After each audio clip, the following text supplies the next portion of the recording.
Bueno, pues vamos a dar inicio, compañeros. Espero que en el transcurso de la sesión pues se conecten los compañeros y las compañeras que faltan.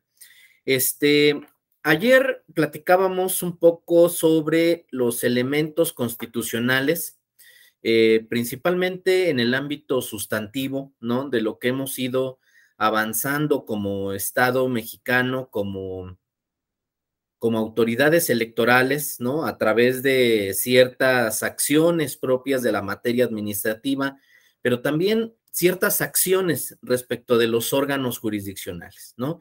Lo cual, pues nos ha llevado a complejizar el tema de el control constitucional en materia de pueblos y comunidades indígenas, ¿no? Veíamos que lo que tenemos en la Constitución o en las leyes electorales, pues muchas veces va quedando rebasado, ¿no? Por los contextos políticos, los contextos sociales que privan o que rigen la vida de los pueblos y de las comunidades indígenas, ¿no? Incluso veíamos cómo, pues, respecto de los grupos poblacionales que contempla la Constitución y algunas leyes electorales, pues todavía van surgiendo diversas comunidades, diversos grupos poblacionales que están invisibilizados todavía en nuestra sociedad mexicana, ¿no? Aquí el tema tal vez es por qué están invisibilizados, por qué no los hemos identificado, por qué no los hemos regulado en las leyes electorales o en la normatividad en materia electoral, si es una realidad, ¿no? Que está presente en la sociedad mexicana. Pues el tema de la visibilización, ¿no? Tiene muchas veces la perspectiva de que pues no son impugnados todas estas inconsistencias que tenemos en nuestra sociedad mexicana, ¿no? Por ello, pues una de las invitaciones como ciudadanos, como funcionarios, no sé si haya alguien que trabaje en el Poder Legislativo o en autoridades electorales, pues justamente es la idea de que si tenemos un problema, ¿no? Que identificamos en nuestra sociedad, pues promover que se presente ante las autoridades electorales para que pueda ser atendido como parte de las necesidades que requiere la sociedad mexicana, ¿no? Entonces, pues ayer veíamos algunos casos, ¿no? Algunos temas que han sido sometidos al control de constitucionalidad en el territorio mexicano respecto de los derechos político-electorales, ¿no? Y veíamos ejemplos de asuntos respecto del voto activo, del voto pasivo. Empezamos a ver por ahí algunos asuntos que tienen que ver con las candidaturas independientes y un poco la dinámica que viven los sistemas de partidos políticos y los sistemas normativos internos, ¿no? Algo que vamos a ver el día de hoy, y con esto vamos a ligarlo con el tema del control de convencionalidad, pues es un poco digámoslo así, la relación jerárquica de las normas, ¿no? Que tenemos en México en materia de pueblos y comunidades indígenas, ¿no? Y aquí, pues, hay que hacer referencia a la reforma constitucional de 2011. ¿Por qué? Porque esta reforma vino a cambiar la idea de la existencia de garantías individuales, ¿no? Que había privado en nuestra constitución política desde 1917 y tuvimos un tránsito, ¿no? Hacia una nueva forma de ver lo que estaba plasmado en este apartado constitucional, y ahora le dimos un enfoque orientado a los derechos humanos, ¿no? Y este cambio, pues no es simplemente una transición en la denominación de los derechos, ¿no? Que están regulados en nuestra Carta Magna. Es una concepción, ¿no? que rompe con ciertos límites de lo que es la teoría del derecho. Estos límites, pues, tienen que ver con la soberanía, ¿no? Por ejemplo, en un primer momento, esta idea de que, pues, en un determinado territorio, ¿no? Pues, priva un poder, ¿no? Que establece normas que solo aplican para las personas que habitan este territorio, ¿no? Y que están sometidos a esta jurisdicción nacional. ¿Y por qué digo que rompe un poco esta idea de los estados-nación, ¿no? Y del acotamiento a lo interno, a una cuestión pues interna del derecho, ¿no? Porque esta idea de que los derechos son humanos, ¿no? Es decir, que pertenecen a cualquier individuo independientemente del territorio en el que se encuentre, ¿no? Siempre encontrará en los diferentes estados que hay en el mundo, ¿no? Pues una protección a sus derechos, ¿no? Y esto, pues, nos ha abierto el camino en el derecho electoral, por ejemplo, a proteger derechos político-electorales de otros grupos poblacionales, ¿no? Por ejemplo, como son los migrantes, ¿no? Estas personas que salen de nuestro territorio, que radican en otro estado-nación, ¿no? Pero siguen manteniendo derechos político-electorales. Ahora, este tema, ¿no? De los estados-nación, pues también tienen que ver con los pueblos indígenas, porque en el territorio mexicano, pues también podemos encontrar pueblos, ¿no? Que, digamos así, no son propiamente mexicanos, pero tuvieron una migración de algunos otros estados-nación, ¿no? Y entonces también por ahí vamos a ver el tema de cómo los protegemos y hasta dónde los protegemos en un ejercicio, ¿no? Donde también tenemos, pues, disposiciones donde en la vida política, pues, solo participan los mexicanos, ¿no? Entonces, esta reforma de 2011 principalmente trajo una incorporación a nuestro artículo primero constitucional y es el siguiente. El primer párrafo del artículo 1 dice, en los Estados Unidos mexicanos, todas las personas gozarán de los derechos humanos reconocidos en esta Constitución y en los tratados internacionales, fíjense, de los que el Estado mexicano sea parte, así como de las garantías para su protección, cuyo ejercicio no podrá restringirse ni suspenderse, fíjense, salvo en los casos y bajo las condiciones que esta Constitución establece.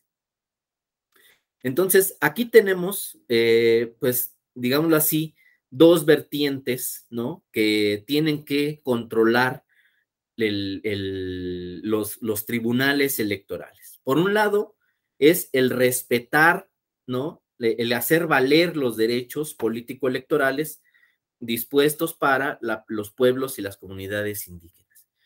Pero por otro lado, cuidar que las posibles restricciones a los derechos político-electorales se hagan de acuerdo a las disposiciones que establece el derecho mexicano, ¿no? Entonces aquí es donde vamos a ver, ¿no? Principalmente que en los casos que ayer les mencionaba, que identificamos como intercomunitarios o extracomunitarios, es decir, que se dan entre diferentes pueblos y comunidades indígenas o entre comunidades indígenas y personas que no son indígenas, pues vamos a ver que puede haber afectaciones o restricciones, ¿no? A ciertos derechos en beneficio de otros derechos, ¿no? Ahora, vamos a ver que justamente estos mecanismos de control de constitucionalidad y de control de convencionalidad, pues también nos dan herramientas, ¿no? Para poder aplicar estas afectaciones, ¿no? Y fíjense, en este tema del artículo primero constitucional, pues vemos, ¿no? Algunos conceptos que parecen no tener relevancia, ¿no? Pero aquí vamos a ver que esto ha generado mucho debate a nivel nacional, incluso a nivel interamericano principalmente, ¿no? Y es, por ejemplo, esta disposición que dice en los que el Estado mexicano sea parte. Esto parecería, pues digámoslo así, delimitarnos mucho el número de tratados internacionales o el número de resoluciones de otros órganos jurisdiccionales internacionales que tendría el Estado mexicano la obligación de atender, ¿no? Eh, pero fíjense, en un primer momento aplicaba este criterio, ¿no? En los primeros casos que resolvía la Corte Interamericana, ¿no? Respecto de decir, pues solo las sentencias en las que el Estado mexicano sea parte serán obligatorias para el Estado mexicano y el resto de resoluciones, ¿no? En las que el Estado mexicano no sea parte, pues no tendrán el carácter de vinculantes, ¿no? Simplemente serán sentencias orientadoras. Esto fue en la primera etapa de la Corte Interamericana, ¿no? Donde resolvía asuntos en materia pues en materia de la aplicación de la Convención Interamericana. Con el paso de los casos, con el paso del tiempo, la Corte Interamericana también fue modificando esta posición, ¿no? Y llegó a la conclusión que el Estado mexicano, ¿no? Tiene que verse obligado, ¿no? Respecto de todas las sentencias que dicta la Corte Interamericana de Derechos Humanos, ¿no? No solo en las que el Estado mexicano sea parte, sino que todas las resoluciones son obligatorias, ¿no? Ahora, también nos dice aquí que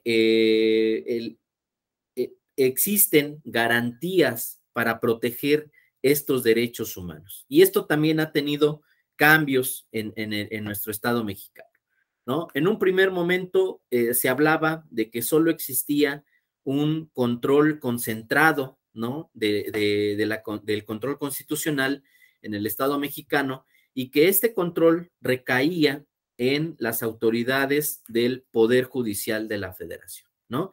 Y entonces, pues al estar acotado a este Poder Judicial, ¿no? Pues el mecanismo para garantizar o para proteger los derechos humanos, pues era el juicio de amparo.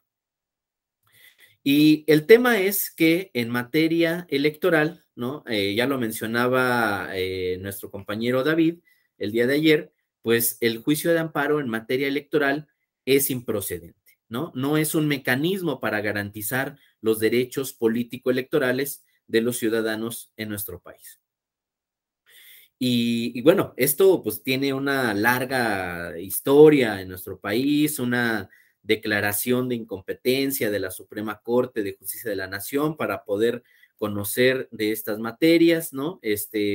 Una teoría de la división de poderes en la que se plasmaba la idea de que un órgano constitucional, ¿no? Pues no se podría involucrar en cuestiones políticas, ¿no? Esto por el diseño electoral que teníamos en nuestro país, donde pues principalmente la función jurisdiccional de resolver las controversias en materia político-electoral, pues estaba enfocada en los órganos políticos, en los colegios electorales que estaban en manos del Poder Legislativo, ¿no?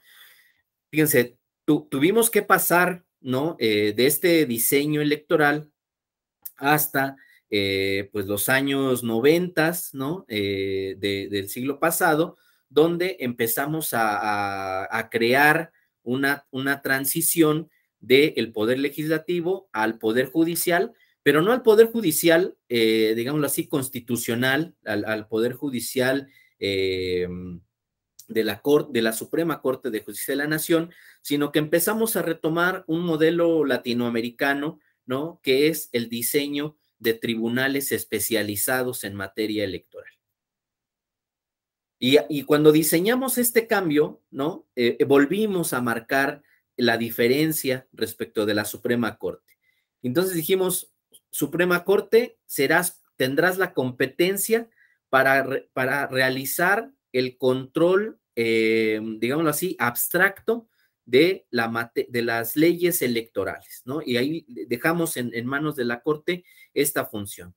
Entonces, todas las disposiciones que salen del Poder Legislativo, ¿no? Pues nos da la garantía a través de las acciones de inconstitucionalidad, la Suprema Corte de Justicia de la Nación, para que las podamos controvertir, ¿no? Una vez que la Suprema Corte se pronuncia o una vez que pasan el periodo para impugnar estos decretos de creación o de modificación de normas electorales, pues estas cobran vigencia, ¿no? Y una vez que cobran vigencia, pues empieza su aplicación por parte de las autoridades electorales, los partidos políticos y de los ciudadanos mismos, ¿no? Ahora, también dijimos, bueno, vamos a crear un tribunal especializado en materia electoral, que es la máxima autoridad en materia electoral, ¿no? Con excepción de esta competencia de la Suprema Corte de Justicia de la Nación, ¿no? Y por lo tanto, este tribunal es quien ejercerá el control de constitucionalidad en casos concretos, ¿no? Es decir, durante la aplicación de las leyes electorales en los procesos electorales o en otros mecanismos de participación ciudadana. Entonces aquí ahora hablamos que pues propiamente el Tribunal Electoral tiene este control de constitucionalidad concreto, ¿no? En el que vamos a ir atendiendo problemáticas muy particulares. Y aquí, pues en un primer momento dijimos, vamos a dotar a este tribunal electoral de la competencia para resolver los medios de impugnación propios de nuestro sistema electoral, ¿no? Y entonces creamos una ley general del sistema de medios de impugnación en materia electoral, donde se prevé principalmente el juicio para la protección de los derechos político-electorales, ¿no? Que será, digámoslo así, el símil, ¿no? De un juicio de amparo, ¿no? Con reglas específicas para proteger propiamente los derechos político-electorales, ¿no? Votar, ser votado, afiliación y asociación. Ahora, esto a nivel federal, ¿no? ¿Qué pasa con el ámbito local, en las entidades federativas? Pues también los congresos locales dijeron, pues vamos a tener el símil, ¿no? Que tenemos a nivel federal, pues vamos a tenerlo en el ámbito local. Y entonces también tenemos tribunales electorales, ¿no? Que son competentes para resolver la materia de los derechos político-electorales en las entidades federativas, ¿no? Y también creamos las leyes locales de medios de impugnación, y entonces ahí los ciudadanos, los integrantes de pueblos y comunidades indígenas, pues tienen ahí también medios de impugnación para poder solicitar el acceso a la justicia y la protección de sus derechos político-electorales. Ahora, aquí entramos en un dilema, ¿no? Cuando hablamos de el control de constitucionalidad, digámoslo, desde una perspectiva concreta, ¿no? Empezamos a preguntarnos si también los tribunales locales pueden hacer un cuidado de la Constitución federal, ¿no? O esto es una competencia solo de los tribunales federales. Y esto tiene que ver, pues, con algunas sentencias, ¿no? Que dictó la Corte Interamericana respecto de sanciones al Estado mexicano, ¿no? Y como les decía, pues en un primer momento, pues parecía que solo estaba en manos este control de los tribunales constitucionales, ¿no? Donde propiamente pues podríamos identificar al Tribunal Electoral del Poder Judicial de la Federación. Pero fíjense, la Suprema Corte de Justicia de la Nación pues ha ido también ampliando esta perspectiva, ¿no? De las autoridades que pueden ejercer este control de constitucionalidad, y en la actualidad pues lo tienen pues tanto las salas regionales, la sala superior del Tribunal Electoral, pero también lo tienen pues los tribunales electorales locales. Entonces, ahora, pues en los casos que se presentan en las entidades federativas, en un primer momento, pues aplican las disposiciones que rigen en las entidades federativas, ¿no? Pero también tienen que realizar esta impartición de justicia a la luz de la Constitución política de los Estados Unidos mexicanos, ¿no? Y esta inobservancia, esta omisión de regular de forma integral en las entidades federativas, ¿no? Con este nuevo contexto, pues puede hacer, ¿no? Que generalmente estas sentencias que dictan los tribunales electorales, pues se revoquen en una instancia federal. Ahora, vamos a ver que aparte de este control, ¿no? de constitucionalidad que tienen los tribunales electorales, también tienen una función de vigilar o de realizar una función que es la inaplicabilidad de las normas electorales a casos concretos por ser contrarias a la Constitución, ¿no? Esta es un cambio bastante fuerte en nuestro diseño electoral, ¿no? Porque viene a atender un problema, ¿no? Es decir, si sale una norma del Poder Legislativo, no se impugna en la Suprema Corte de Justicia de la Nación a través de las acciones de inconstitucionalidad, ¿no? Y empieza a operar, ¿no? Al parecer, pues, la norma parece no tener ningún problema, ninguna contradicción con la Constitución, ¿no? Pero durante el desarrollo de los procesos electorales, ¿no? Podemos identificar que una disposición realmente puede estar generando un obstáculo, ¿no? El ejercicio pleno de los derechos político-electorales. Y entonces aquí es donde el Tribunal Electoral puede dejar de inaplicar una norma electoral a un caso concreto, ¿no? Y esta facultad la tienen tanto las salas regionales como la sala superior. Y fíjense, en el caso de las salas regionales, pues, digámoslo así, que son la primera instancia, ¿no? Por lo que toca a las elecciones del Poder Legislativo, es decir, la Cámara de Diputados y la Cámara de Senadores, pues fíjense que aquí tienen esta atribución, ¿no? Y la han aplicado digámoslo así, en diversos asuntos que ha conocido las 5 salas regionales en las 5 circunscripciones que tenemos en nuestro país, ¿no? Pero, fíjense, esta inaplicación de normas que hacen las salas regionales todavía pueden ser controvertidas ante la sala superior, ¿no? Porque pueden realizar una incorrecta inaplicación de normas electorales, ¿no? Y entonces nuestro sistema electoral todavía nos da un medio de impugnación más, ¿no? Para poder controvertir estas sentencias de inaplicabilidad de normas, ¿no? Y este mecanismo, pues, es el recurso de reconsideración, ¿no? Que presentamos ante la sala superior, y la sala superior finalmente decide si era constitucional, ¿no? O la inaplicación, o resultaba, pues, contraria a la Constitución. Y fíjense, esto nos lleva a una, pues digámoslo así, clasificación de los tribunales, ¿no? Que tiene que ver con, pues, tener tribunales proactivos, ¿no? Tribunales que buscan ir más allá de, lo que dice la ley, ¿no? Y entonces, pues generalmente esta posición entre los jueces, ¿no? Pues va haciendo que muchas veces se dicten sentencias que buscan darle pues una progresividad más dinámica a las normas electorales y entonces, pues tenemos estos jueces que buscan darle un paso a través de las sentencias al derecho electoral, ¿no?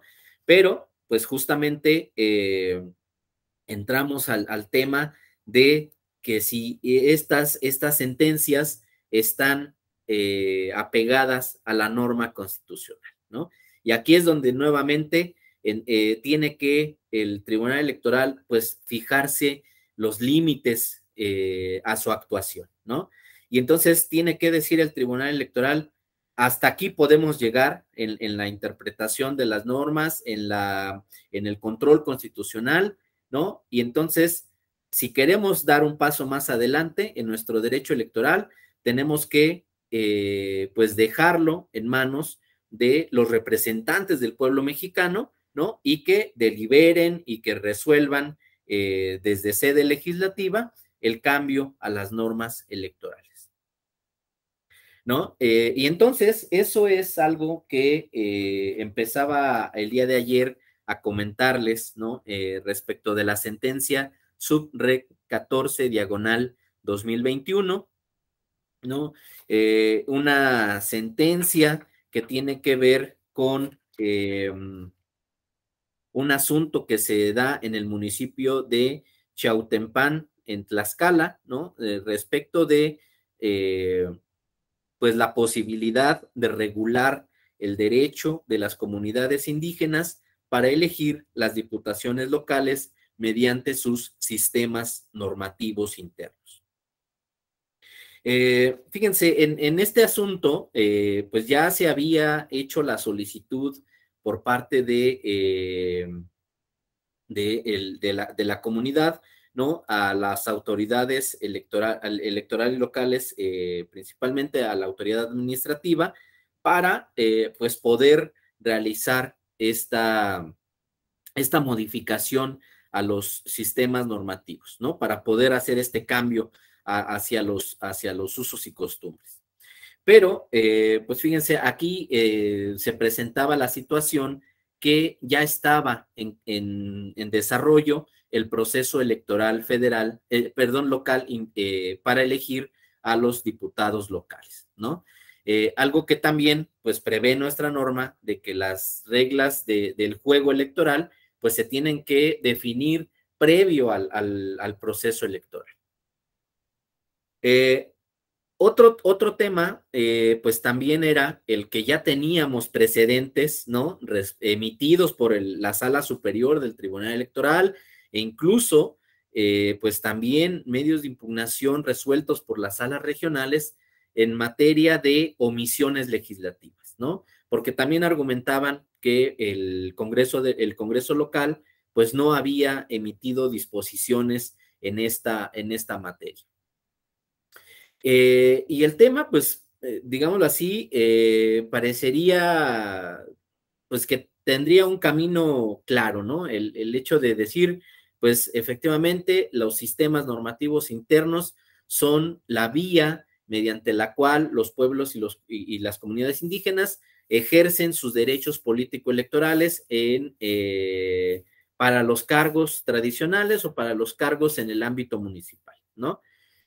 Ahora, esto sería darle pues un mayor alcance a los derechos político-electorales, ¿no? Y esto, así como vimos en otros temas donde el Tribunal Electoral fue dando pasos, ¿no? Para incrementar las cuotas electorales o para crear acciones afirmativas desde sede jurisdiccional, pues parecería que podría caminar en este sentido, ¿no? El tema, pues es que en esta sentencia, ¿no? Pues se realiza una revisión de las disposiciones constitucionales locales, ¿no? Efectivamente, se identifica que los sistemas normativos internos no tienen este alcance, ¿no? Para elegir a integrantes del Congreso local, ¿no? Revisamos la Constitución y tampoco encontramos disposiciones de esta naturaleza, ¿no?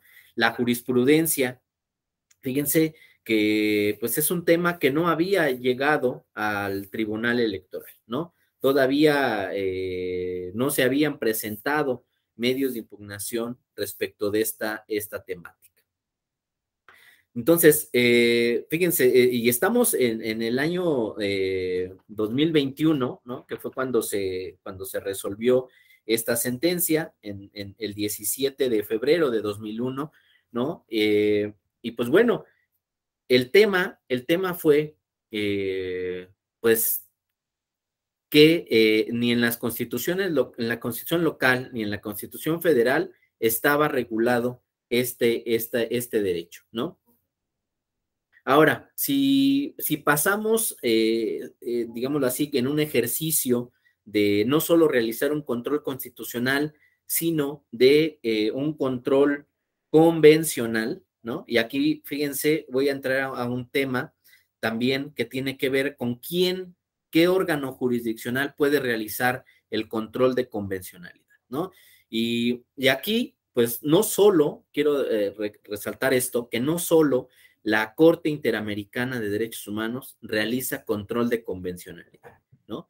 Los tribunales mexicanos, ¿no? En particular, el Tribunal Electoral del Poder Judicial de la Federación también realiza control de convencionalidad, ¿no? ¿Esto qué quiere decir? Que puede analizar, puede interpretar un asunto a la luz también de las disposiciones que hay en la Convención Interamericana de Derechos Humanos, ¿no? Y bueno, ahí en la Convención Interamericana de Derechos Humanos, lo que está plasmado, ¿no? Que los estados-nación tienen el derecho de, digámoslo así, de crear las disposiciones normativas que apliquen en el Estado mexicano, ¿no? Y esa es una limitante que llevó al Tribunal Electoral a remitir al Congreso local, pues esta decisión, ¿no? Entonces, pero hizo un pronunciamiento positivo, ¿no? Lo que dijo es, pues es posible, ¿no? Que los derechos eh, plasmados en los sistemas normativos internos sean una vía para poder elegir a diputados locales. Pero este diseño, esta nueva vía para elegir a los diputados locales tiene que ser una disposición que establezca el poder legislativo en las entidades federativas, ¿no? Fíjense, esta sentencia, ahora que se discute una posible reforma en materia electoral, pues ha sido una de las propuestas, ¿no? Que se han planteado a la sede legislativa como un posible cambio en nuestro artículo segundo constitucional, ¿no? El que los sistemas normativos internos puedan también ser vía para elegir a otros cargos de elección popular, ¿no? Entonces, eso es, digámoslo así, una interpretación que ha habido en materia de control de convencionalidad desde la sede nacional, ¿no?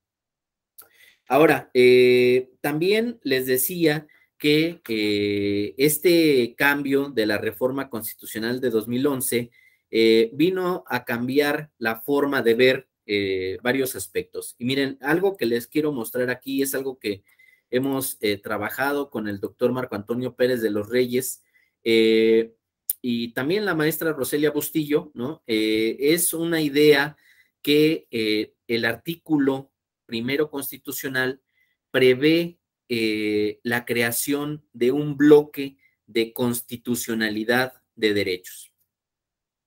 Esto porque, fíjense, pues nos habla de un conjunto de normas que tiene que ver con la constitución política, ¿no? Como fuente del derecho a nivel nacional, pero también con la incorporación o la armonización de esta constitución con los tratados internacionales. Ajá. Esto tiene que ver con una idea que había permanecido en el derecho, que era la jerarquía, la pirámide, ¿no? Kelseniana de las normas electorales o en general de las normas jurídicas, donde pues la Constitución estaba en la punta de la pirámide, ¿no? Y de ahí, pues, se emanaban todas las disposiciones secundarias, ¿no? Aquí vamos a ver que esta idea de la jerarquía, de la supremacía constitucional, pues se empieza a mezclar con una idea en la que más que una jerarquía, existe una armonía de las normas en nuestro territorio mexicano, ¿no? Y entonces, esta idea del bloque de constitucionalidad, pues nos lleva a esta imagen, ¿no? Digamos así, un diseño en el que, pues las disposiciones más bien tienen un entrelazamiento, ¿no? Entre estas disposiciones, pero no con una idea de jerarquía, ¿no? Sino más bien en una idea de complementación, ¿no? Y esto, pues, tiene que ver con el control de constitucionalidad y el control de convencionalidad, ¿no? Y pues aquí les damos algunos elementos respecto de la materia de pueblos y comunidades indígenas, de pues diversas disposiciones en las que podemos indagar o de las que nos podemos hacer, dar un apoyo, ¿no? Para resolver los conflictos en materia electoral.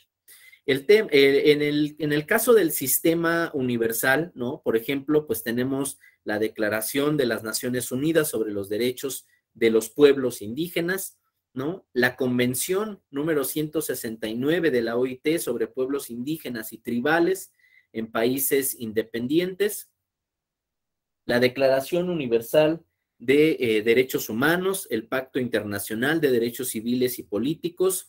Y fíjense, algo que pues, muchas veces lo pasamos por alto, las resoluciones o las determinaciones del Alto Comisionado de Derechos Humanos, ¿no? Aquí, por ejemplo, pues vamos a ver que también hay la figura del relator, ¿no? De Naciones Unidas respecto de la situación que guardan los pueblos y las comunidades indígenas en todo el mundo. Y pues ahí, fíjense, el Estado mexicano ha tenido una participación relevante porque como relator de pueblos indígenas tuvimos al doctor Rodolfo Stavenhagen, ¿no? Un activista, un académico y pues un funcionario, ¿no? Que durante pues, su vida luchó por los derechos político-electorales de estos pueblos y de estas comunidades, ¿no? Ahora, en el sistema interamericano, ¿no? Aquí tenemos que tomar en cuenta la Convención Americana sobre Derechos Humanos y la Declaración Americana de los Derechos y Deberes del Hombre. Son, digámoslo así, dos instrumentos que pues nos reiteran, nos fundamentan los derechos político-electorales de votar, ser votado y en general de asociación respecto de los pueblos y las comunidades indígenas.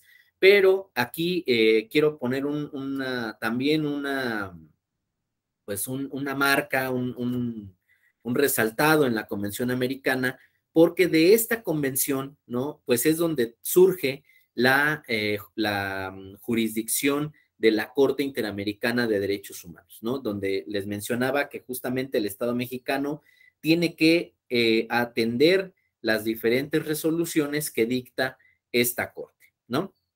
Y vamos a ver que no son pocos los casos que ha resuelto la Corte Interamericana respecto de pueblos y comunidades indígenas, y en específico, ¿no? Respecto de derechos político-electorales de pueblos y comunidades indígenas, ¿no?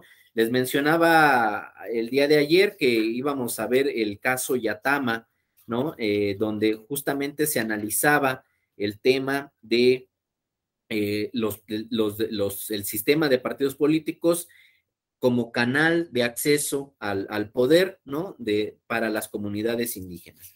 Pero así como se ha resuelto el caso Yatama, se ha resuelto el caso Aloeboetoe contra Surinam en 1993, el caso Mayagna Aguastigni contra Nicaragua en 2001, el caso Yatama contra Nicaragua en 2005, también el caso Moiguana contra Surinam en 2005, el caso Yaqui Axa contra Paraguay en 2006, el caso Sawoyama Asha contra Paraguay en 2006, el caso Saramaca contra Surinam en 2007, el caso Escuez Zapata contra Colombia en 2007. Este va a ser muy importante, se los voy a mencionar más adelante. El caso Comunidad Chacmoc Casec contra Paraguay en 2010, ¿no? Y el caso Pueblo Indígena Quechua contra Ecuador en 2012, principalmente respecto de pueblos y comunidades indígenas, ¿no? Entonces, pues vean cómo las sentencias, pues no han sido pocas y se han pronunciado, ¿no? Respecto de la personalidad jurídica que tienen los pueblos y comunidades indígenas, la formación de líderes políticos al interior de las comunidades y cómo pueden sufrir un daño irreparable, ¿no? El hecho de que se prive de la vida a un líder de una comunidad es algo que rompe con este sistema escalonado de cargos que les mencionaba ayer y que pues no es al no ser, digamos así, una cosmovisión en la que se pueda suplir de forma inmediata o meritocrática por otra persona, ¿no? Pues vuelve una tensión ahí latente en las comunidades indígenas. Son asuntos que tienen que ver con el acceso a la jurisdicción de los estados-nación, ¿no? Para que se les imparta justicia. Y el caso Yatama, pues propiamente respecto de la materia político-electoral. Ahorita lo vamos a analizar en particular, ¿no? También después del sistema interamericano, pues vendría a complementar el sistema nacional, ¿no? Aquí pues vamos a ver la Constitución Política de los Estados Unidos Mexicanos, es un instrumento indispensable, al igual que la Ley General de Derechos Lingüísticos de los Pueblos Indígenas, las leyes generales en materia electoral y la jurisprudencia que emite el Tribunal Electoral del Poder Judicial de la Federación, ¿no? Fíjense, entre la jurisdicción que dicta la Sala Superior, vamos a ver que una de las que más pues ricas, más cuantitativamente ricas pues es la que rige el tema de los pueblos y las comunidades indígenas, ¿no?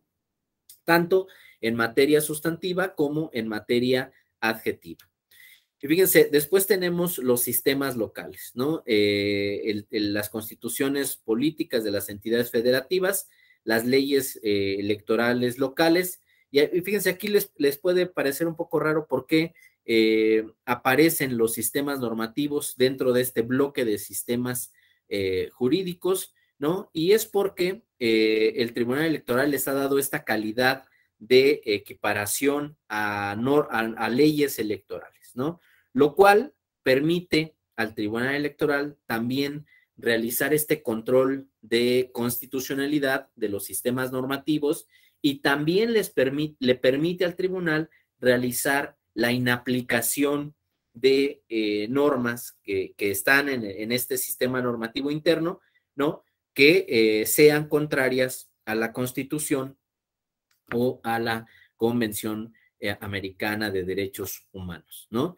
Entonces, con estos diferentes instrumentos normativos de diferentes sistemas, digámoslo así, de jurisdicción, ¿no? Pues vamos a crear todo un catálogo, todo un bloque de derechos, ¿no? En el que los jueces principalmente tienen que aplicar al resolver una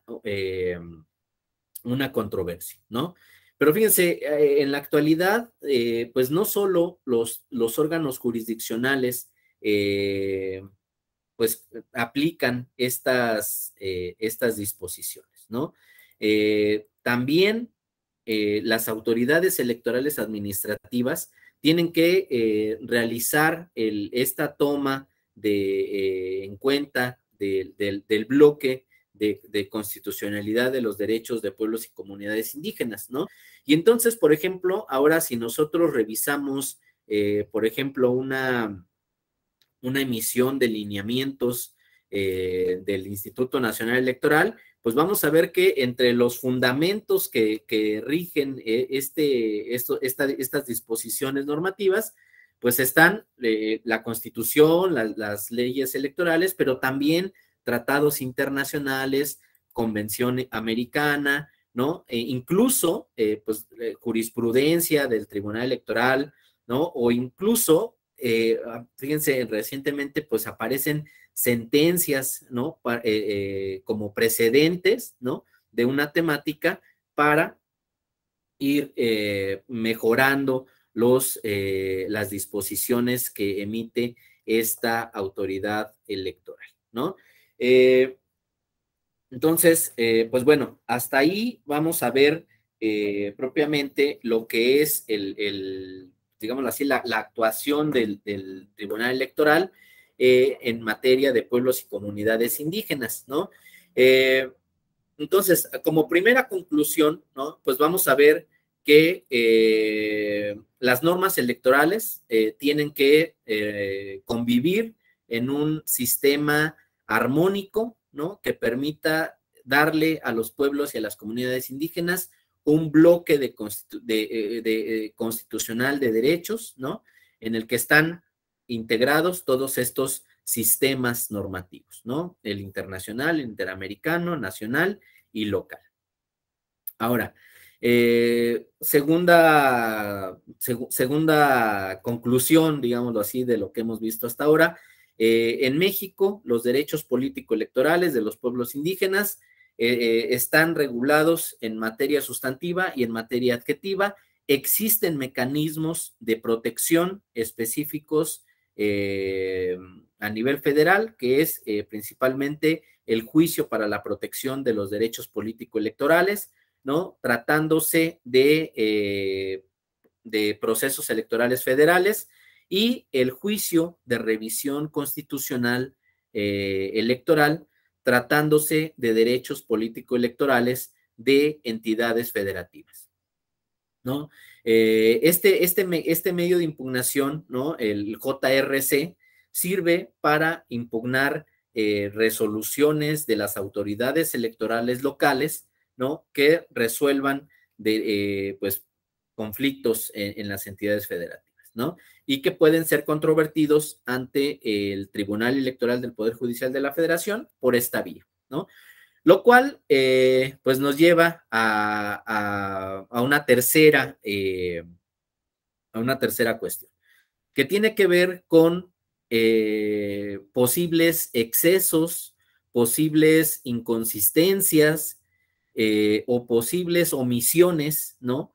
Tanto de las autoridades electorales como de otras autoridades del Estado mexicano que se vinculan con los derechos político-electorales, ¿no?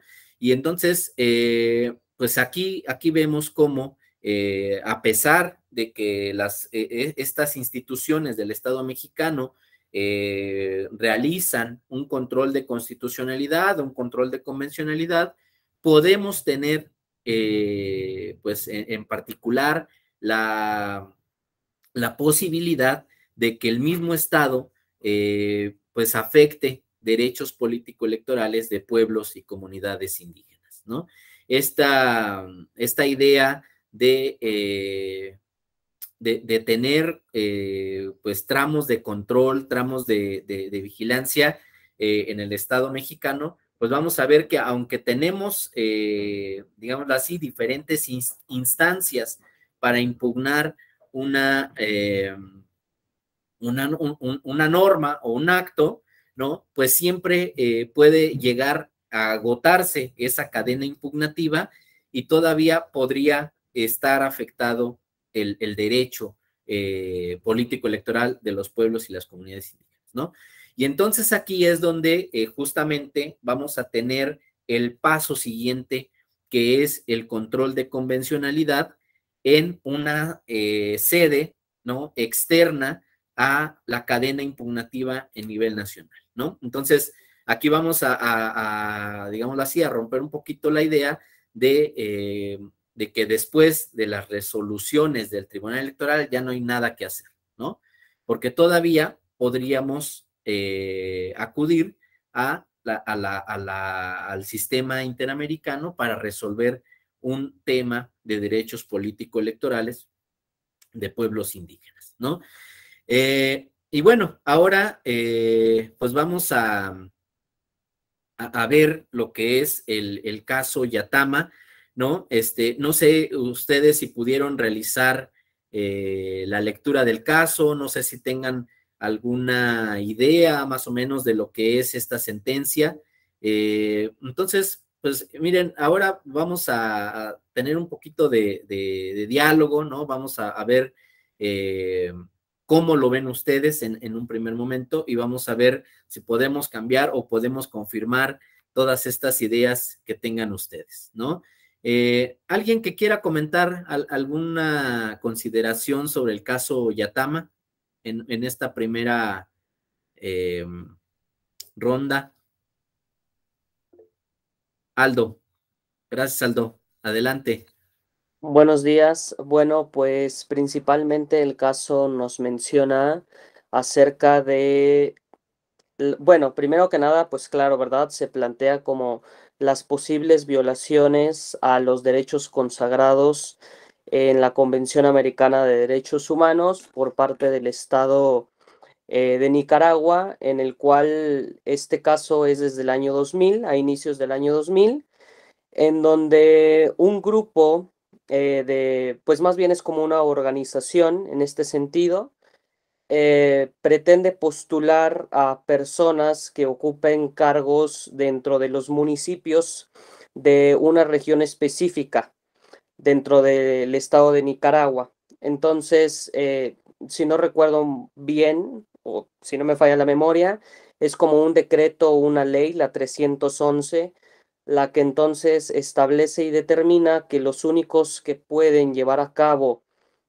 o postular a personas para ocupar cargos públicos dentro de los municipios solo podrán hacerlo a través de partidos políticos. Entonces, en este sentido, la organización reclama que es una violación a sus derechos, a la igualdad, a la no discriminación, a la participación política, a votar y ser votados, entre otros, y desde lo que se va a ocupar en este caso la Corte Interamericana de analizar si las violaciones, eh, más bien a declarar la responsabilidad del Estado de Nicaragua por las posibles violaciones de derechos humanos cuando entra al estudio o al fondo del caso. Excelente, Aldo. ¿Alguien más? Ah, Ana, ¿alguna idea? Ah, mira, ya levantó la mano Hugo. Adelante, Hugo. Doctor, buenos días. Muy Pues buenos sí, días. pude descargar ayer la resolución un poquito amplia, con 200 hojas.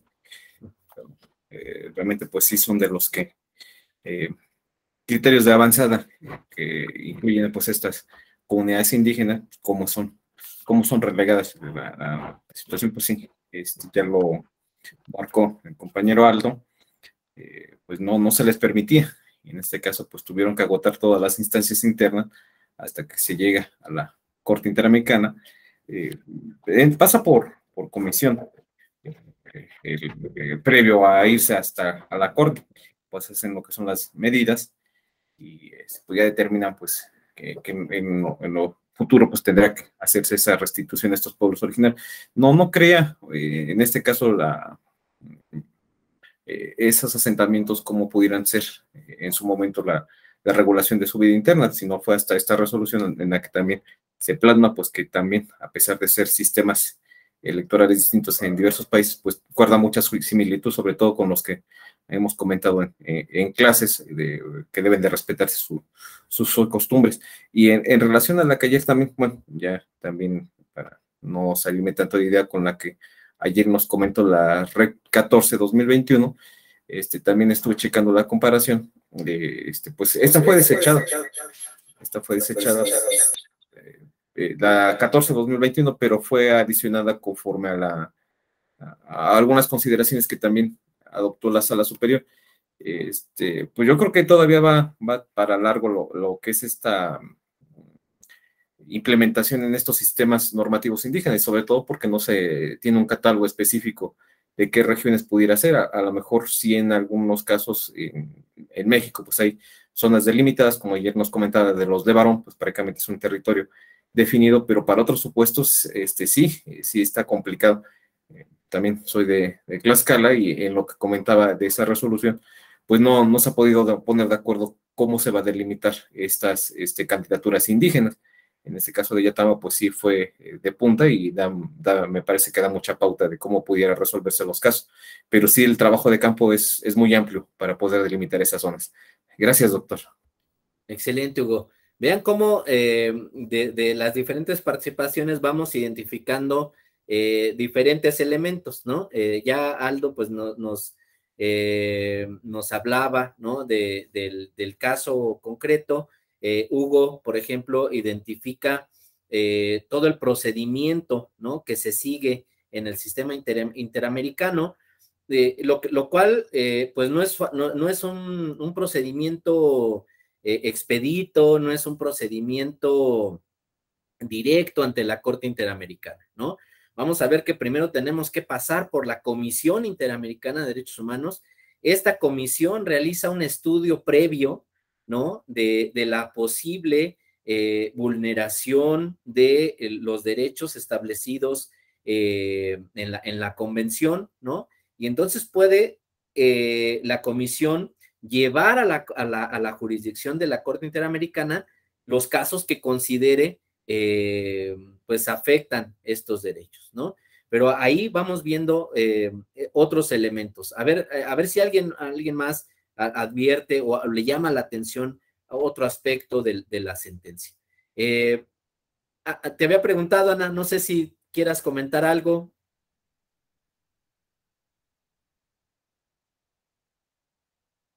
Creo que no te escuchamos.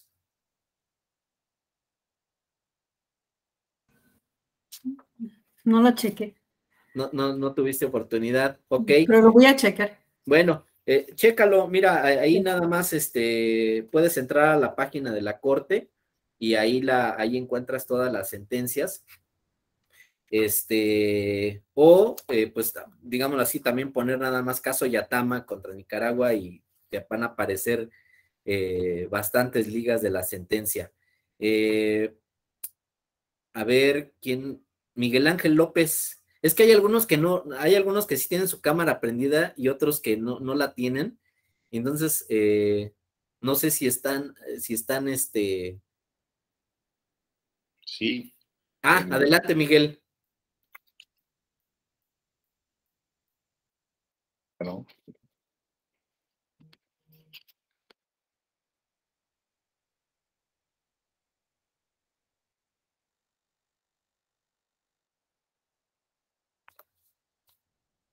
¿No te animas, Miguel? Bueno, a ver, ¿quién más? Gabriel. Adelante, Gabriel, por favor. Sí, en el caso de Yatama contra Nicaragua también, al igual que en el caso de Castañeda Gutman, no establecían un procedimiento judicial o un recurso judicial interno para que la organización de Yatama pudiera recurrir dentro de la jurisdicción de Nicaragua la decisión de no dejarlos participar en esa contienda electoral. Entonces, fue uno de los aspectos que también valoró la Corte Interamericana para revisar el caso, ¿no? Bueno, primero en la comisión y luego en la Corte Interamericana. Y una de las consecuencias de la sentencia de la Corte Interamericana fue ordenar precisamente a Nicaragua que dispusiera dentro de su ordenamiento jurídico interno una serie de recursos que permitieran a todos los interesados en la participación electoral poder agotar la instancia interna, ¿no? Ok, Gabriel, muy bien. A ver, ¿alguien puede comentarme más o menos la estructura de una sentencia de la Corte Interamericana? No sé si lo hayan visto en algún módulo previo, ¿no? Respecto de cómo, digamos así, las partes que se ve, en las que se divide una sentencia de la Corte Interamericana. No sé si alguien pueda comentarnos algo de esto. Por ejemplo, Clemente.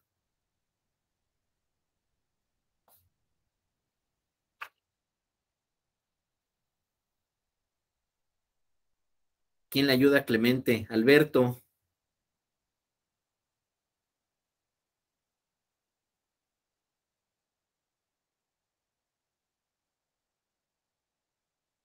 Creo que no. A ver, ahora voy con los que tienen la cámara prendida.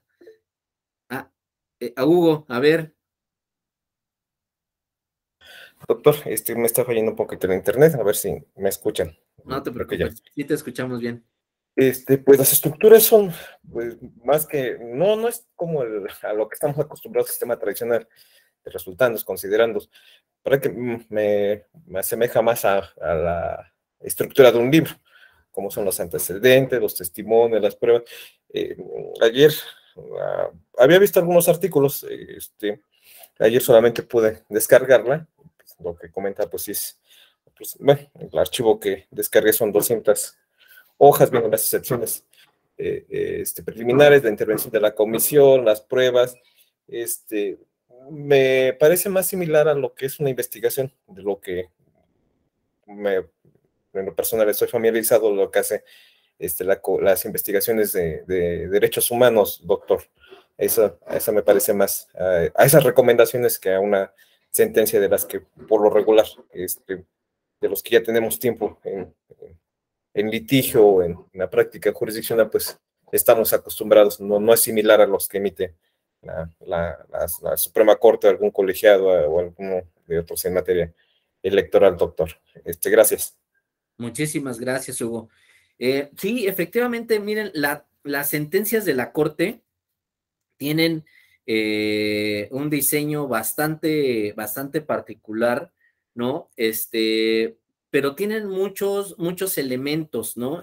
Muchas divisiones en la sentencia que permiten justamente tener un panorama integral de lo que es el problema, ¿no? Empiezan, ¿no? Con una cuestión preliminar, ¿no? Donde hay una descripción de los antecedentes, una descripción de las consideraciones de la Comisión Interamericana. Y fíjense, después viene una parte donde se plasman los testimonios o las intervenciones que realizan las partes en el asunto, ¿no? Y algo que, pues propiamente luego en las sentencias de los tribunales electorales simplemente quedan como referencias, ¿no? Como alguna nota a pie de página en la que se menciona algún aspecto relevante y lo ponen los tribunales electorales, ¿no? En el caso de la Corte, vamos a ver que pues esta intervención tanto en la sentencia cómo en las sesiones públicas de la Corte Interamericana, las intervenciones de las partes tienen un papel fundamental, ¿no? Es, digamos, esta idea, ¿no? De que es un litigio, es una controversia, ¿no? En la que están involucrados personas, ¿no? Y donde son las personas, digámoslo así, la fuente de la que surge la respuesta al problema, ¿no? Ahora, algo no sé si ustedes pudieron ver en la sentencia, tiene peritajes, no sé si lo pudieron ver. Betsaida, ¿tú pudiste ver algo de los peritajes?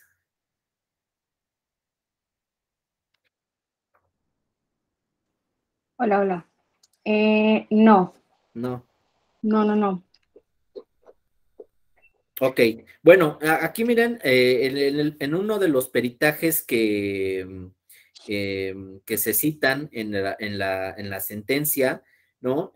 Pues vamos a ver que hay un análisis, ¿no? Respecto de lo que es Yatama, ¿no? Yatama, generalmente, bueno, la identificación de las sentencias de la Corte, ¿no? Parten de, digámoslo así, de la persona que sufre la violación de sus derechos, ¿no? Ya puede ser física o una persona moral, ¿no? Como en el caso que estamos comentando, y el Estado contra el cual se presenta la controversia, ¿no? Entonces, aquí, pues, se hace un estudio en el peritaje respecto de lo que es Yatama y, pues, se considera que más que una institución política, fíjense, es una organización etnopolítica de trayectoria en la vida nicaragüense, ¿no? Conformada por comunidades indígenas y étnicas, ¿no? Especialmente por miembros del pueblo indígena Miskito. Aquí es donde empezamos a ver, pues, cómo participan los pueblos indígenas en estas sentencias, ¿no? Porque fíjense, algo con lo cual se defiende el Estado mexicano es justamente con la representatividad, ¿no? Lo primero que se impugna en esta sentencia es el carácter representativo de las personas que están interviniendo en el asunto. Y fíjense, ese es un tema bastante complejo en general en materia de derechos de pueblos y comunidades indígenas, porque, por decir el caso mexicano, pues no hay un registro público, ¿no? No hay un espacio, ¿no? Donde podamos acceder y encontrar, por ejemplo, quiénes son las autoridades tradicionales del pueblo Corita, ¿no? En Nayarit, o quiénes son, por ejemplo, actualmente los que integran el Consejo Mayor en algún municipio, ¿no? De Michoacán. Entonces, pues generalmente tenemos la incertidumbre, ¿no? De si realmente, pues están todavía vigentes las personas que fueron electas en un determinado año, ¿no? Uy, quién sabe qué explotó. Pero bueno, ese es un tema, ¿no?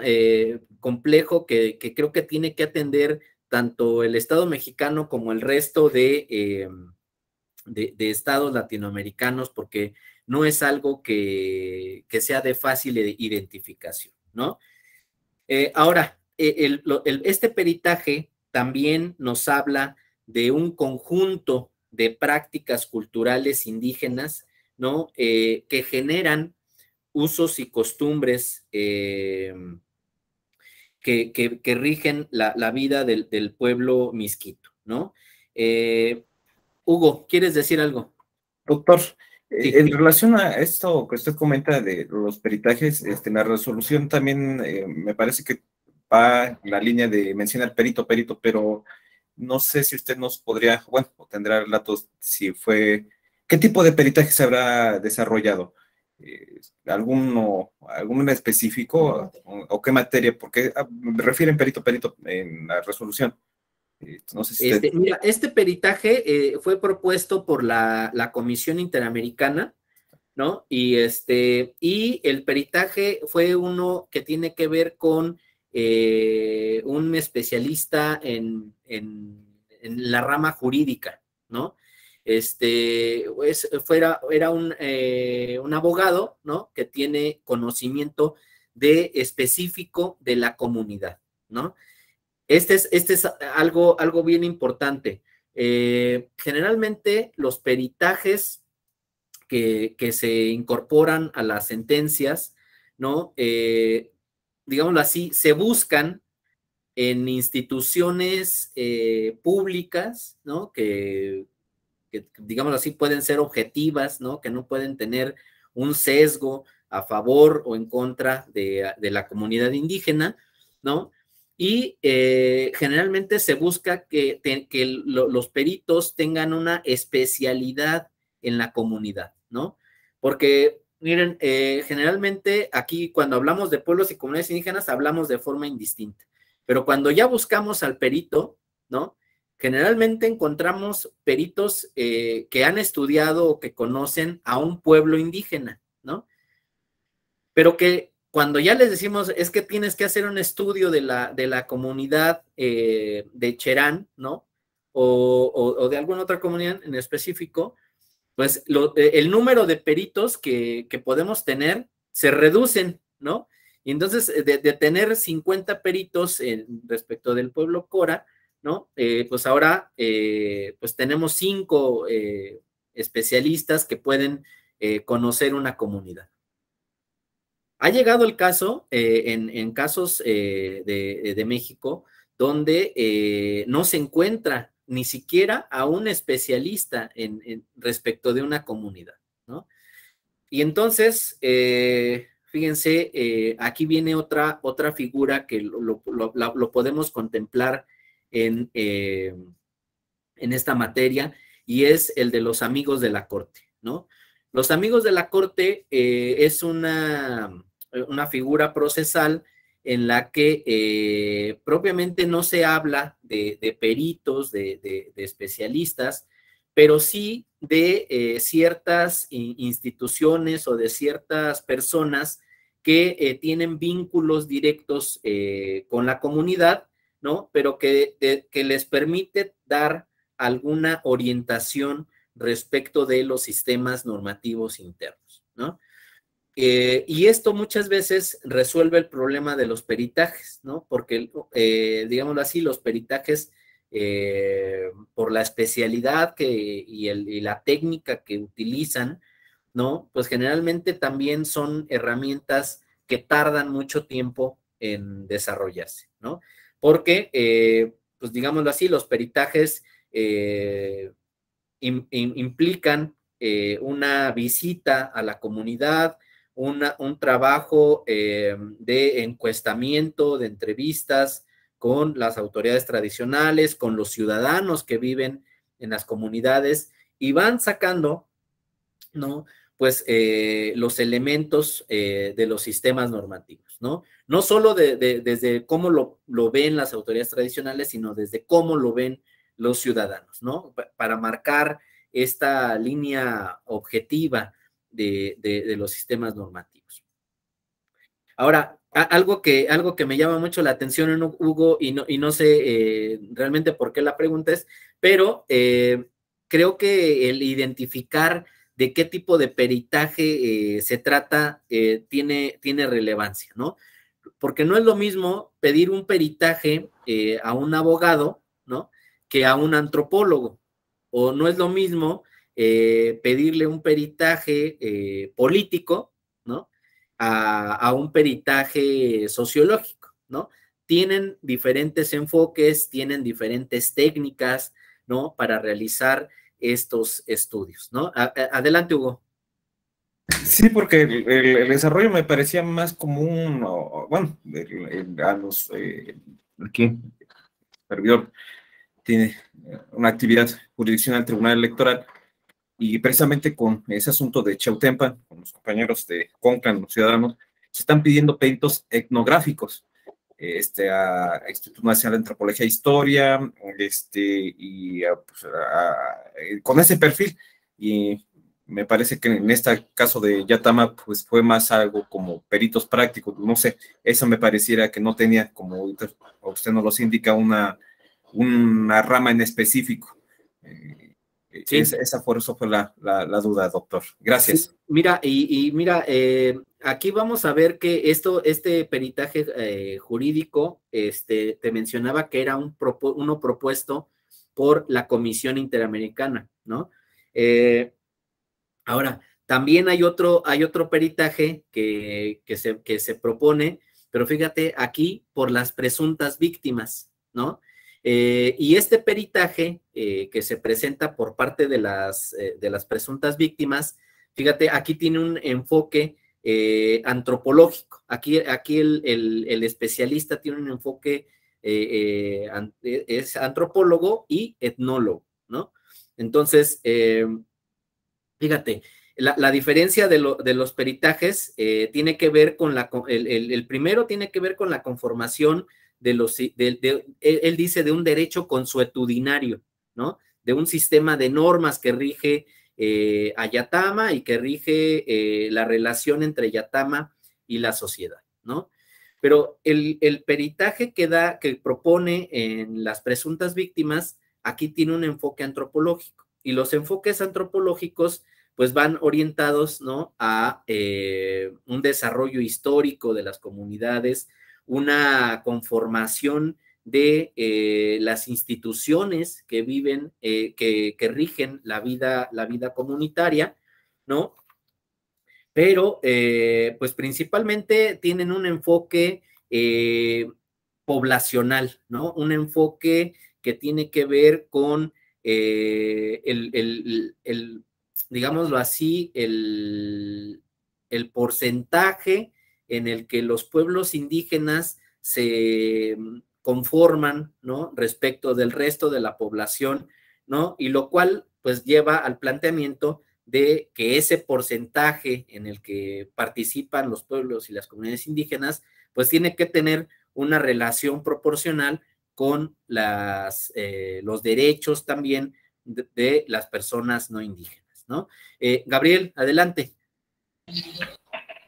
Sí, bueno, yo estoy en Michoacán y en algún momento sí han pedido este tipo de dictámenes antropológicos, sociodemográficos incluso, sobre todo para que el tribunal, que es quien los ha pedido, tenga más elementos para tener un criterio certero acerca de la adscripción indígena, porque ha ocurrido que algunas comunidades,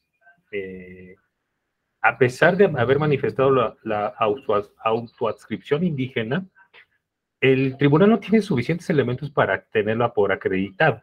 Entonces, ha recurrido, en el caso de aquí del estado, al Colegio de Michoacán o a la Universidad Michoacana, que tiene bueno, la facultad e institutos donde han realizado estudios antropológicos, sociodemográficos, históricos, y son los que han brindado esa información al tribunal. Pero ha sido sobre todo en aquellos casos de duda así muy específica, muy centrada en comunidades en las que la autoadscripción no ha sido un elemento suficiente a criterio del tribunal. Entonces, todos esos elementos pues, han sido de mucha ayuda para sus resoluciones, ¿no? Ah, mira, yo hablando de Michoacán y hay un michoacano aquí en el grupo. No, pues muy bien, Gabriel. Sí, efectivamente. Es que mira, el tema es que el conocimiento de lo que son los sistemas normativos internos es algo bastante complejo para las autoridades electorales, ¿no? Entonces, cuando llegan estos conflictos, ¿no? pues en un primer momento, pues tendríamos que decir que a veces los que integran las autoridades electorales no son especialistas en pueblos indígenas, ¿no? Entonces, primero, pues el trabajo de allegarse de información, ¿no? Y entonces recurres a bibliografía, a informes del INPI, ¿no?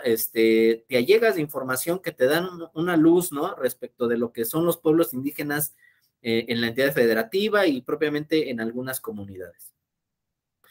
Pero cuando ya el problema, ¿no? No se queda en un porcentaje de población, sino que ya se especifica en una regla particular de la comunidad, ¿no? Entonces ahí es donde ya tienes que recurrir a los peritajes o a los amigos de la corte, ¿no? Para justamente tratar de definir si realmente existe ese sistema normativo, ¿no? Y se ha regido a lo largo de la historia de la comunidad, ¿no?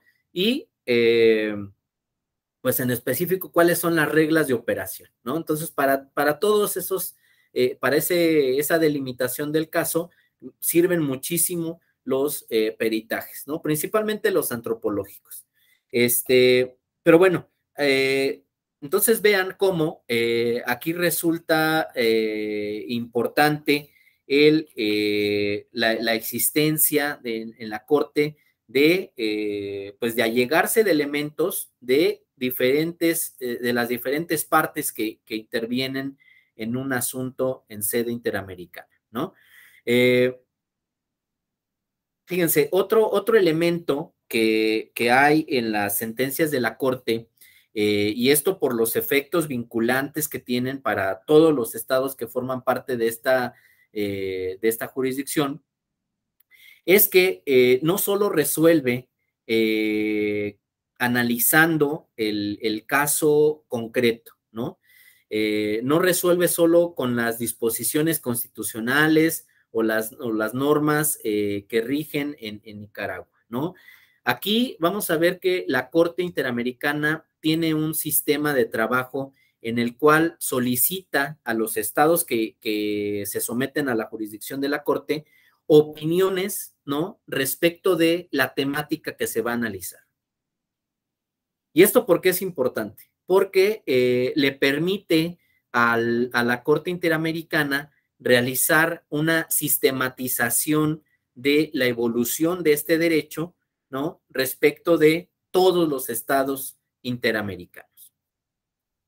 Y finalmente, vamos a ver que las sentencias de la Corte, si bien resuelven el caso particular de Yatama, ¿no? Y obliga a un estado nación a modificar o a atender algo que había estado omiso en la normatividad, pues vamos a ver que también las sentencias de la Corte tienen esta redacción, digámoslo así, genérica, ¿no? De cómo deben de garantizarse los derechos humanos en esta jurisdicción, ¿no?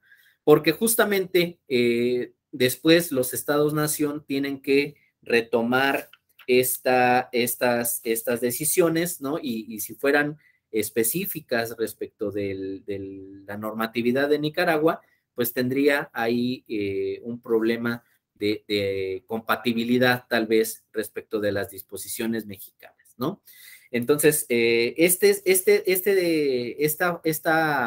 función de la Corte Interamericana, pues resulta bastante interesante porque en la actualidad digámoslo así, se ha identificado como si fuera un diálogo, ¿no? Que hace la Corte Interamericana respecto de las partes que están en el caso, pero también respecto de las opiniones de los tribunales o de las instituciones de otros estados-nación, ¿no? Que participan en estas controversias. Entonces, fíjense, como conclusión del caso Yatama, respecto de derechos políticos, nos dice, son derechos políticos la participación en la dirección de los asuntos públicos, ¿no? que son derechos políticos, el de votar, el de ser elegido y, fíjense aquí, el derecho de acceder a las funciones públicas. Nos dice también el caso Yatama que los estados pueden establecer estándares mínimos para regular la participación política, pues promover y fomentar diversas formas de participación fortalece la democracia. Fíjense, esto es algo muy importante. Establecer estándares mínimos. Por ahí les recomiendo un artículo que acaba de publicar el magistrado Felipe de la Mata Pizaña, que tiene que ver con el planteamiento de la intervención, una idea de la intervención mínima, ¿no? En la vida, pues en los temas de pueblos y comunidades indígenas, ¿no? Por parte de las autoridades del Estado mexicano. También, por ejemplo, en temas de garantías judiciales, ¿no? Y protección judicial, pues se establece que las decisiones que emitió el Consejo Supremo Electoral incidieron directamente en el ejercicio del derecho a la participación política de las personas propuestas por el partido Yatama para participar en las elecciones municipales en noviembre de 2002, por cuanto se trata de decisiones que les negaban su inscripción como candidatos y la posibilidad de ser elegidos para determinados cargos públicos, ¿no? Esto, por ejemplo, me lleva a un asunto que se resolvió en la Ciudad de México, ¿no? Cuando se reforma la ley de participación ciudadana de la Ciudad de México, ¿no? Y se crean, digámoslo así, comisiones en los diferentes barrios, ¿no? Que serán las instancias que presentarán los proyectos, digámoslo así, para la planeación en la Ciudad de México, ¿no? Esta reforma lo que crea es una instancia homogénea, ¿no?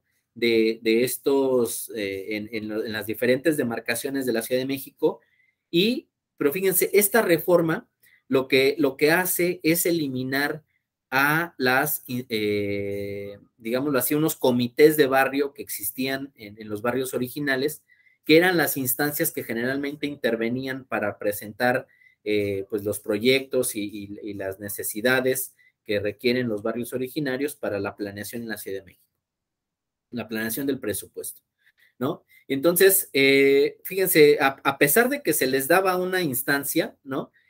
Los barrios originarios dijeron, pues sí, nos estás dando una instancia para poder coordinarnos y para poder presentar nuestros proyectos, pero nosotros queremos hacerlo a través de nuestros comités de barrios originarios, ¿no? Porque son, digámoslo así, nuestras instituciones mediante las cuales a lo largo de la historia de la Ciudad de México, pues hemos venido operando, ¿no? En la cual estamos organizados en los barrios originarios y por lo tanto esta figura pues nos viene a cambiar nuestros sistemas, pues digámoslo así, institucionales, normativos, ¿no? Para poder participar de acuerdo a nuestras reglas.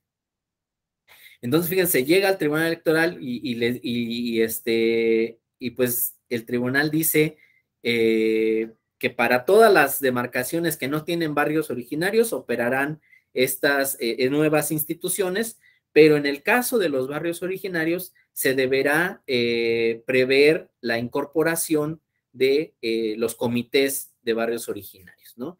Entonces, fíjense, ahí se dio una primera sentencia en la que perviven las nuevas instituciones que crean el Congreso local de la Ciudad de México, pero también las instituciones pues tradicionales, históricas, que rigen en los pueblos originarios, ¿no? Esto también con algo relacionado que les mencionaba el día de ayer, que es la progresividad de los derechos, ¿no? Si ya hay un derecho ganado y hay una operatividad de ciertas instituciones en las comunidades, pues vamos a ver que estas se deben de mantener, ¿no? Podemos incorporar nuevas instituciones, podemos incorporar derechos para personas que no son originarias, pero en un marco de coexistencia con los derechos de los pueblos y las comunidades indígenas.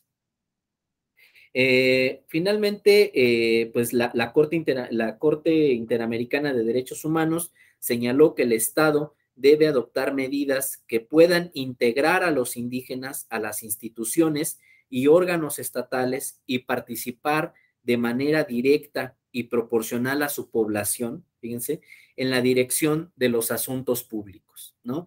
Esto creo yo, tiene que ver también en el caso mexicano con las acciones afirmativas, ¿no? Esta idea de que si los pueblos indígenas representan un 20% de la población en el territorio mexicano, ese 20% se tiene que ver reflejado en los espacios de representación, ¿no? Principalmente en el Congreso Federal, ¿no? Donde ya actualmente tenemos este porcentaje cubierto. Y bueno, ahí podremos decir que ya las acciones afirmativas cobraron, pues digamos, efectos positivos, ¿no? Porque ya la población está representada en el porcentaje poblacional que tienen, algo que está establecido en esta sentencia de la Corte Interamericana, ¿no? Ahora, ustedes podrían decir, bueno, entonces ya dejamos de operar las acciones afirmativas. Aquí creo que la posición del Estado mexicano es mantener estas acciones afirmativas hasta que esto ya sea una conducta normalizada, ¿no? Ya sea una cuestión que ya no requiere de estas medidas temporales, ¿no? Entonces yo creo que tendrán que pervivir uno o dos procesos más, ¿no? Para asegurarnos que efectivamente, pues ya tenemos naturalizados estos derechos y que ya los tenemos como parte de nuestras reglas electorales, ¿no? Que ya no necesitarían ser promovidas por parte de las autoridades. Ahora, miren, nada más quiero mencionarles algunos otros asuntos que tienen que ver pues con los pueblos y las comunidades indígenas.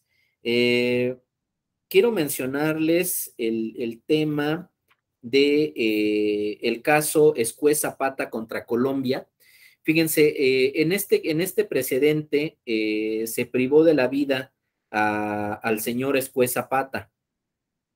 Él era un líder indigenista de la comunidad en Colombia y pues fíjense, aquí el tema es que el asesinato del señor Escué Zapata estuvo ligada a su participación política, ¿no? A la defensa de los derechos de su comunidad. Y lo que dijo en esta sentencia la Corte Interamericana, fíjense, es que, fíjense, determinó que la privación arbitraria de la vida suprime a la persona y por consiguiente no procede en esta instancia invocar la supuesta violación de otros derechos, ¿no? Pero fíjense, aquí lo importante de esta sentencia es que la Corte reconoció que la pérdida de un líder para el pueblo páez significó una desmembración y daño a la integridad de la colectividad. Frustración ante la enorme confianza depositada en él para ayudarlos a realizar el buen vivir y sentimientos de pérdida ante los esfuerzos colectivos realizados para que, apoyado por su comunidad, pudiera actuar en desarrollo de su misión como persona especial. Fíjense el tema, ¿no? De romper esta cadena de preparación política al interior de una comunidad, ¿no? Por ejemplo, los partidos políticos pues tienen una orientación meritocrática, competitiva al interior del partido político, ¿no? En el que, pues digámoslo así, pues muchas veces hay variaciones en los líderes políticos al interior de de las asociaciones o de las agrupaciones o de los partidos políticos, ¿no? Pero siempre lo podemos, digámoslo así, sustituir por otra persona, ¿no? Que tenga el perfil, que tenga los requisitos que establezcan la normatividad partidista, ¿no? Pero en el caso de las comunidades indígenas, los líderes tienen un vínculo, pues, más, digámoslo así, especial, particular, ¿no? Que resulta difícil, pues, volver a sustituir, ¿no? Entonces, esta es la importancia de esta sentencia. Ahora, otro caso, el pueblo indígena Quechua contra Ecuador de 2012. Este caso en particular tiene su importancia porque por primera vez en la historia de la práctica judicial de la Corte Interamericana, una delegación de jueces realizó una diligencia en el lugar de los hechos, ¿no? Aquí los representantes del Estado realizaron una visita a la comunidad del río Bobonaza, ¿no? Y se entrevistaron con las autoridades tradicionales y se entrevistaron también con las personas que viven en la comunidad, ¿no? Y fíjense, el tema aquí fue que platicando con la ciudadanía, platicando pues con las mujeres, con los niños, con las personas adultas mayores, ¿no? Pues se pudo verificar que efectivamente el Estado de Ecuador pues venía afectando derechos de los pueblos y de las comunidades indígenas, ¿no? Entonces, pues ahí se dejó casi sin defensa al Estado ecuatoriano, ¿no? Y esto volvió un tema bastante relevante para los jueces, porque se rompe con la idea de este juez que está atrás de un escritorio y que resuelve pues con los documentos que se allegan, ¿no? Ahora tenemos una dinámica en que los jueces pues pueden aplicar este criterio de visitar a las comunidades, de tener contacto directo con ellas para darle un trato más humano, ¿no? A la impartición de justicia y no digámoslo así, un trato positivista, ¿no? De resolver, ¿no? Desde el escritorio. Esto en México, por ejemplo, les comentaba el día de ayer, ha permeado, ¿no? Por parte de la autoridad administrativa y ahora, si hay duda respecto de las autoadscripciones, pues podemos ir como autoridad electoral, visitamos la comunidad, nos cercioramos de las autoridades que están respaldando este apoyo y pues podemos verificar si existe la representatividad, ¿no? Y bueno, esto pues también nos hace pues tener una idea diferente de los elementos que se necesitan para impartir justicia, ¿no? Porque cada vez más y con estas prácticas in situ, los jueces pues también tienen que pues ir teniendo un perfil de conocimiento de lenguas indígenas, un conocimiento de las culturas que perviven en nuestra sociedad mexicana, ¿no? Que pues permitan que la comunidad no los rechace, ¿no? Que no haya una barrera entre la sociedad y los jueces.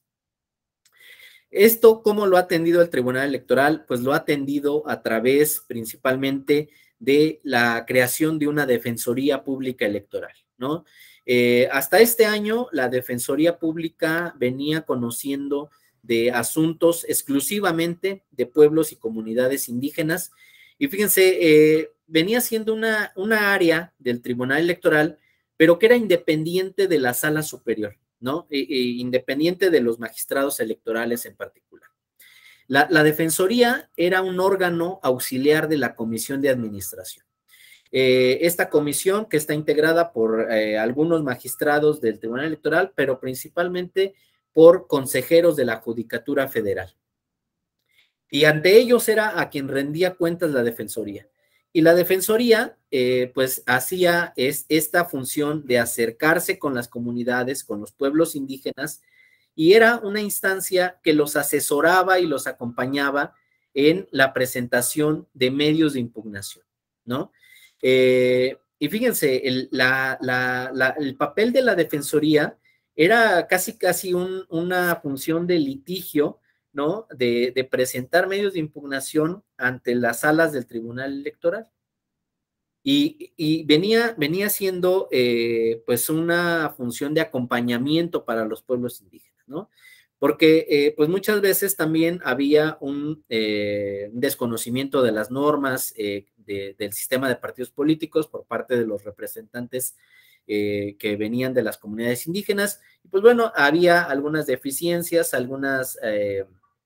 digamos así, algunos errores tal vez en seleccionar los medios de impugnación o de realizar la vinculación de los hechos con las pruebas. Y bueno, ahí es donde intervenía la Defensoría, que actuaba de forma gratuita en estos conflictos, ¿no? Y la verdad es que se resolvieron pues muchísimos casos, ¿no? Con apoyo de la Defensoría, se sentaron precedentes en esta materia, ¿no? Y hoy la Defensoría, si no me equivoco, el 19 de agosto de este año, la Defensoría tiene una modificación para quedar solo como Defensoría Pública Electoral, y ahora tendrá a su cargo el acompañamiento de más grupos vulnerables, ¿no? Va a seguir protegiendo a los derechos político-electorales de los pueblos y las comunidades indígenas, pero ahora también se vinculará con grupos de jóvenes, de mujeres, de migrantes, de afromexicanos, ¿no? Porque, fíjense, en un contexto de justicia inclusiva, ¿no? Pues las sentencias del Tribunal Electoral han identificado o han creado una visibilización de todos estos grupos que también requieren el apoyo del Tribunal Electoral, ¿no? Entonces, pues vamos viendo cómo se van creando más mecanismos, ¿no? Del Estado mexicano para proteger los derechos político-electorales, ¿no? Y ahí seguirán los pueblos y comunidades indígenas teniendo estas garantías. También, fíjense, actualmente vamos a ver que el Estado mexicano ha legislado para crear otras formas de impartir justicia respecto de los pueblos indígenas. Y fíjense, es una figura que se da en el ámbito del derecho internacional, que es el de los mecanismos alternativos de solución de controversias, ¿no? Los MASC, que hay en diferentes instrumentos, en diferentes materias a nivel internacional. Ahora lo traemos ya en materia electoral y en específico a los pueblos y a las comunidades indígenas, ¿no? También la Defensoría va a hacer la instancia mediante la cual se canalicen estos mecanismos alternativos de solución de conflictos en materia electoral, ¿no? A nivel federal. Y fíjense, las entidades federativas también lo van a tener que aplicar. En la actualidad, solo el estado de Oaxaca y de Chiapas operan estos mecanismos, ¿no? Y los operan a través de Oaxaca, a través de la Autoridad Electoral Administrativa, y Chiapas a través del Tribunal Electoral Local, ¿no? Esto porque no hay una disposición, digámoslo así, que regule de forma homogénea en todas las entidades federativas. Entonces, cada entidad federativa lo va a poder realizar de acuerdo a las autoridades o a las disposiciones que les vaya dando el poder legislativo de cada entidad, ¿no? Pero entonces cierro este módulo de su diplomado, pues diciéndole que tenemos muchos mecanismos de control constitucional y convencional en el Estado mexicano. Tenemos instituciones jurisdiccionales, instituciones no jurisdiccionales que darán garantía a los derechos político-electorales de los pueblos y de las comunidades indígenas, afromexicanas, tribales y en general, pues todos los grupos originarios que tengamos en nuestro país, ¿no? Solo hay que activar todos estos mecanismos, todas estas instituciones para que se vayan fortaleciendo los precedentes, las jurisprudencias en esta materia, ¿no? Espero, pues, que haya sido de su interés este tema, que haya despertado, pues, interés por algunas sentencias que les mencioné a lo largo de estas sesiones, ¿no? Y por lo tanto, pues espero encontrarlos en alguna conferencia o en algún otro diplomado, ¿no? Para poder seguir compartiendo, pues, sus comentarios, ¿no? También mis opiniones con ustedes, y que pues vayamos conformando una bonita comunidad interesada en pueblos y comunidades indígenas. Pues por mi parte sería todo. Muchísimas gracias, les deseo éxito en la conclusión de su diplomado y pues quedo a sus órdenes. Muchísimas gracias. Gracias, maestro. Gracias, doctor. Buen día. Buen día a todos.